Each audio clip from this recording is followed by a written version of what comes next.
poderosa, ela tem poder absoluto para salvar qualquer homem, qualquer ser humano na face dessa terra.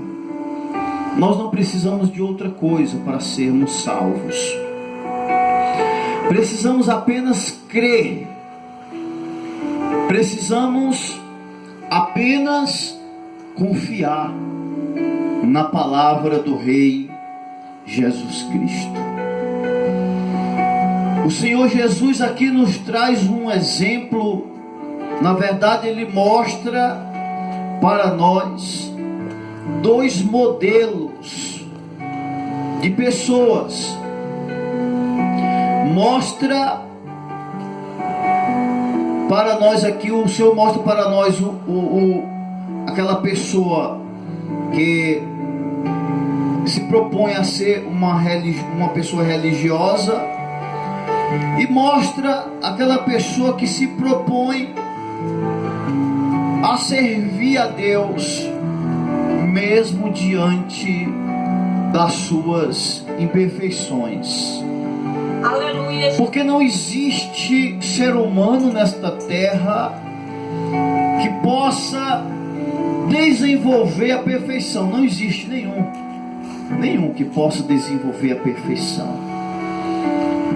E às vezes a religião, ela faz a pessoa pensar que isso pode se tornar possível, a perfeição. Porque o religioso, geralmente, através da sua religião, ele muitas das vezes deseja até mesmo querer ser melhor do que outras pessoas. Às vezes o religioso, por seguir uma regra, por seguir um padrão humano, porque a religião é coisa criada pelo homem, um padrão humano, né? E muitas das vezes, através deste padrão humano, a pessoa às vezes acha-se melhor do que outros que até talvez ainda não tenha adquirido conhecimento ainda um pouco mais profundo da palavra. E Jesus quebrou nesta palavra, que Ele quebrou este argumento aqui, e mostra que o fariseu, que representa a religião, ele mostra o fariseu aqui se enaltecendo, né? Dizendo o seguinte: Senhor, eu te dou graças porque sou uma pessoa que não sou roubador, não sou injusto, não sou adúltero. Aí ele cita ali o publicano, porque o publicano é aquela pessoa que ainda não se aprofundou, né, nas escrituras, não tem ali ainda aquele conhecimento, e não sabe muitas das vezes nem como servir a Deus ainda. E ele vai e cita o publicano: e não sou como este publicano, jejum 2 vezes na semana, dou dízimo de tudo quanto ganho. Aí o publicano se sentiu pequeno. Por quê? Porque o publicano, como ele não sabia orar, ele declarou para Deus o seguinte: Pai, perdoa as minhas falhas, perdoa os meus erros, perdoa tudo aquilo que muitas das vezes faço sem perceber que estou fazendo, pela minha ignorância. Pai, perdoa. E a Bíblia diz que Deus justificou esse homem com essas simples palavras. Eu digo algo, irmão, para a igreja nesta noite, que Deus não está procurando pessoas religiosas. Deus não está procurando pessoas religiosas, Ele está procurando pessoas que de fato estejam com seus corações aquebrantados e arrependidos aos seus pés. O que Ele deseja? Arrependimento.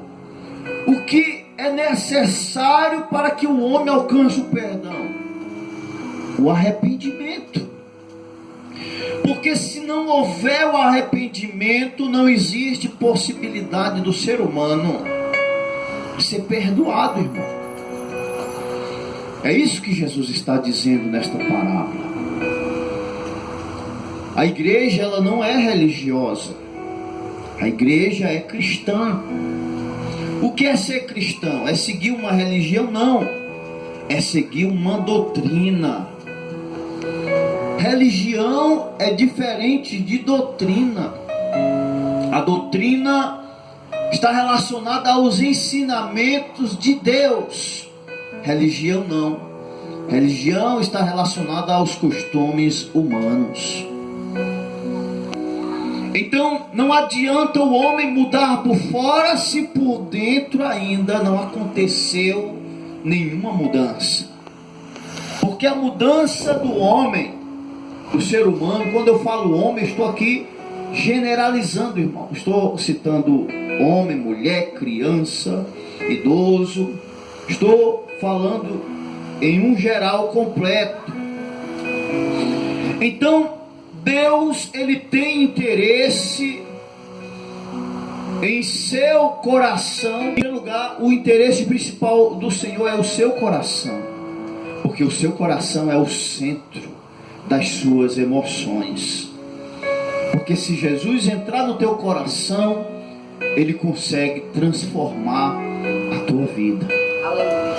Mas se Jesus não alcançar o centro da tua vida, a tua vida não será transformada nunca. Nunca o ser humano alcançará a transformação se o Senhor Jesus não tiver acesso ao coração. O coração do ser humano é a casa, a morada do Espírito Santo. Ou seja, ou pode ser do Espírito Santo, ou pode ser, do diabo. Porque somos um templo. A Bíblia diz que somos uma casa que anda. Somos um templo. O coração do ser humano é o trono, aonde um rei vai se sentar e vai controlar a tua vida. Ou Jesus se senta, ou o inimigo das almas, das nossas almas, se senta. Infelizmente, esta é a verdade. Quando o diabo senta neste trono, ele coloca pensamentos ruins, ele esculhamba todas as atitudes e decisões desta pessoa. Mas quando o Espírito Santo se senta neste trono, que é o teu coração, a tua vida começa a partir dela decisões boas, pensamentos de mudança, pensamentos de recomeço, pensamentos de melhorar, de prosperar na vida, de servir a Deus. Senhor, como é que eu posso ser útil na tua obra? Então, quando o Espírito Santo se senta no coração do ser humano, que é o trono, a vida do ser humano recebe mudanças e recebe transformação. Glória a Deus. Então, não adianta mudar por fora se por dentro ainda não aconteceu mudança.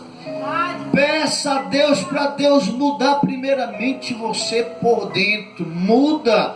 Diga para o Espírito Santo: Espírito Santo, me transforma por dentro, muda a minha vida por dentro, porque quando nós mudamos por dentro, nós nos arrependemos, nós passamos a termos humildade, passamos a ter humildade de reconhecermos quando estamos errados e procuramos nos achegar ao Senhor.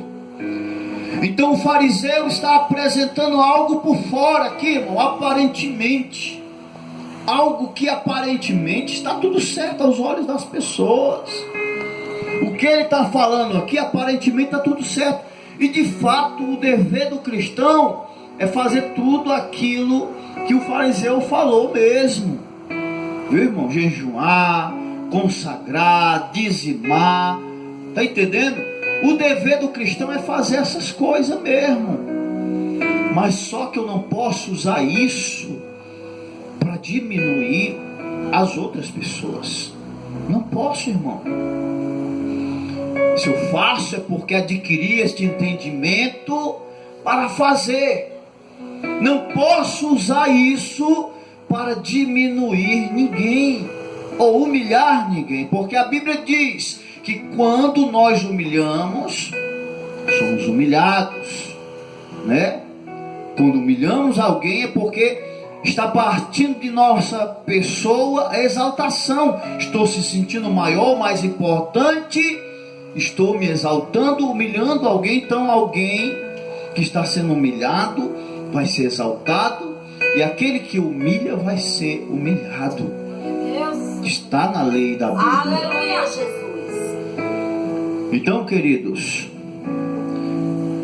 seguir Jesus, irmão, é uma trajetória estreita, né? Como a Bíblia fala, um caminho que conduz o homem para a vida eterna.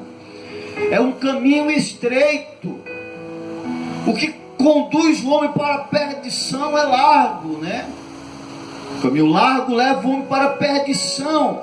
O caminho estreito leva o homem para a vida eterna. Irmãos, eu lhe digo com toda sinceridade, muitos acham muito caro o preço que ele precisa pagar para entrar no céu. Você acha que é caro, irmão, o preço para entrar no céu? Você acha que você está pagando um preço muito caro para entrar no céu? Você acha que o preço que você paga de adorar, de desenvolver fidelidade, obediência, você acha que isso de fato é caro? Se você acha que é caro andar no caminho estreito, cheio de obstáculos, você acha que isso é caro? Não, irmãos. Caro foi o preço que Jesus pagou, porque Jesus teve que entregar a vida dele por nós, irmão. O caminho que nós levamos, a cruz que nós levamos, o fardo que nós levamos, é insignificante à vista da cruz que Jesus carregou. Você sabe que a cruz era tão pesada. Sabe por que a cruz de Jesus era tão pesada, irmão? Você sabe por quê? Porque a cruz que ele carregou não era dele. Ele não carregou a cruz dele, ele carregou a nossa, do mundo inteiro. É por isso que ele caiu e o sirineu teve que ajudá-lo a carregar. Deus, né, tocou no coração de um homem negro, sirineu, um africano, para ajudar Jesus a carregar a cruz. Por quê? Porque a cruz que Jesus estava levando não era dele, era nossa. Então, quando nós carregamos uma cruz leve, porque a cruz ela se torna, o peso da cruz é na proporção do pecado, né? Por exemplo, naquele tempo a cruz era uma punição de pena máxima, e conforme a gravidade do crime daquelas pessoas, quando elas praticavam, conforme a gravidade, a cruz era maior e mais pesada. Quando o crime era algo mais leve, a cruz era menor, né? Era mais leve. A cruz era um madeiro menor e mais leve. Quando era mais grave o crime, era uma madeira pesada e uma cruz maior. Então Jesus levou uma cruz muito pesada e muito maior do que, no caso, ele não merecia levar, né? Porque ele não cometeu crime algum, não cometeu pecado, mas a humanidade cometeu, e a cruz da humanidade estava sobre o ombro de Jesus. E hoje nós levamos uma cruz leve, sabe por quê? Porque levamos a cruz de Cristo, né? O fardo leve que ele diz, né? O meu fardo é pesado, o seu fardo é pesado e o meu é leve. Eu vou dar o meu fardo leve para você. Então carregamos o fardo leve, e o pesado Jesus carregou por nós. Glória a Deus. Então, queridos, todos estes obstáculos que você passa, todas estas situações que você vive, isso é leve. Esse caminho estreito que você anda, isso é algo insignificante a custo daquilo que Jesus pagou, né? Então, o fariseu está aqui batendo no peito, se exaltando, orando, né? Orando a Deus. Ele se propôs a orar e estava aqui fazendo uma oração exaltada. Publicano não. Publicano dobrou o joelho no chão, bateu no peito, não ousava nem olhar para o céu, olhava para baixo, com vergonha do seu pecado, dos seus erros, e batia no peito e dizia: Senhor, tenha misericórdia de mim, que sou um pecador. A Bíblia diz, irmão, que este homem que estava batendo no peito, reconhecendo o erro dele, o pecado dele, foi justificado por Deus. Glória a Deus. Enquanto aquele que estava se exaltando não recebeu justificação alguma. Então, irmão, não vale a pena se auto-justificar na presença de Deus. O que podemos fazer na presença de Deus é suplicar por sua misericórdia. Para alcançarmos o favor de Deus, é importante nós suplicarmos por sua misericórdia. Porque nós não temos poder para nós nos justificarmos a nós mesmos. Só quem tem poder de nos trazer justificação é Jesus. Só Ele tem possibilidade de nos justificar, de nos tornar pessoas justas. Só somos justos, só nos tornamos pessoas justas quando reconhecemos que sem Deus não existe possibilidade de nós vivermos. Só nos tornamos, passamos a nos tornar justos quando reconhecemos que sem Jesus não existe possibilidade de entrarmos no céu. Só entramos no céu um dia, só iremos conseguir entrar no céu um dia, se for através de Cristo. Se for através do sacrifício dele, porque o sacrifício dele é que nos traz justificação. É isso que ele tentou ensinar para o fariseu, e é isso que o publicano aprendeu sem nem mesmo alguém o ensinar, de maneira, espontânea. De maneira espontânea o publicano aprendeu certo, e o fariseu, com todo o entendimento que dizia ter, ainda não tinha se desenvolvido no nível necessário que Deus requer de cada um de nós. Ainda não tinha compreendido o sentido da justificação, irmão. Queridos, a vida da gente, podemos compará-la como uma neblina, né? Como a Bíblia mesmo nos retrata isso. Que somos como uma neblina que hoje aparecemos e amanhã desaparece. Como uma vela que está acesa, né? A qualquer momento se apaga. A vida do ser humano é assim. Então devemos aproveitar da nossa vida algo que possamos ser útil para Deus, que possamos ser útil para o Espírito Santo de Deus. Enquanto estivermos nesta terra, irmão, tem que haver em nossos corações o desejo por isso, para servirmos o Criador de todas as coisas. É necessário que o coração da gente, os nossos corações, tenha de fato este desejo, mas de forma verdadeira mesmo, irmão.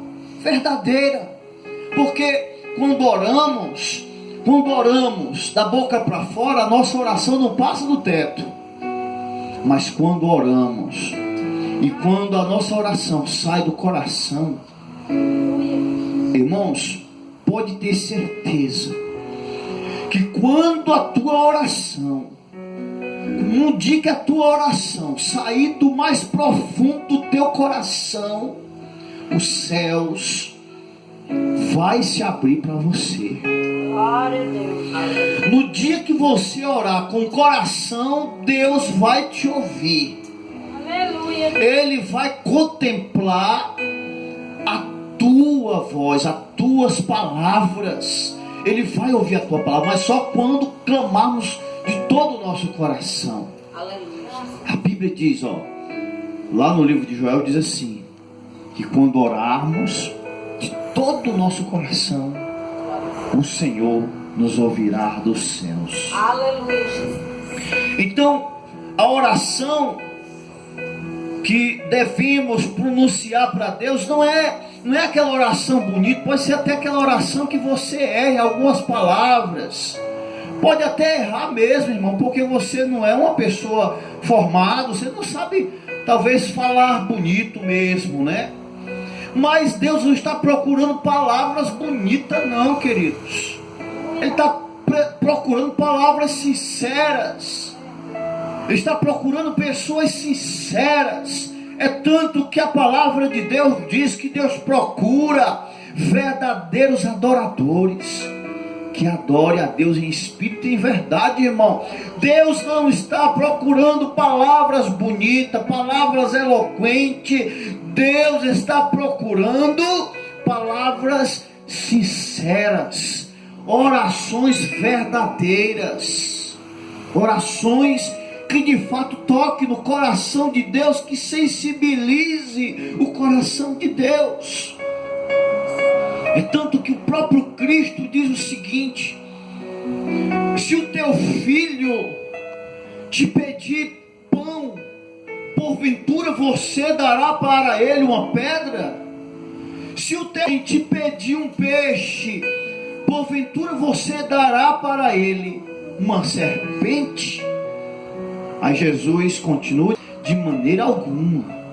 Se vós que sois maus, olha aí, se vós que sois maus,